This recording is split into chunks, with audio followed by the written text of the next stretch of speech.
Idol, pagkatapos mong gamitin ang iyong action camera, saan mo nilalagay? Alam nyo ba na mas maganda kapag meron silang sariling lagayan at hindi lang basta-bastang lagayan, waterproof na lagayan. Yung hindi napapasukan din ng moist para sure na safe yung ating mga action camera. Idol, this is the Telesin storage bag for DJI Osmo Action 345 Pro. At ang kaganda nito, Idol, is shockproof siya at waterproof. Tingnan mo naman, guys, yung pagkakabelt.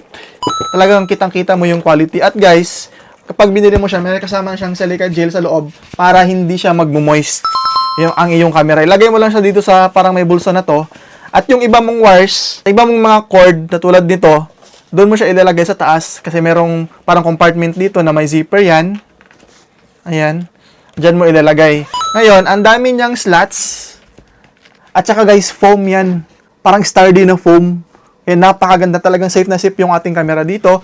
Maski maalog-alog yung camera natin at guys waterproof siya. Kaya safe na safe yung ating mga camera sa loob. At ang isa pa sa nagustuhan ko dito, Idol, is meron siyang ganito.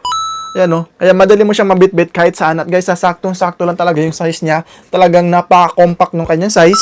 Guys, tingnan mo naman yung pagkakagawa ng zipper. Yung zipper niyan guys, talagang quality. Ayan o.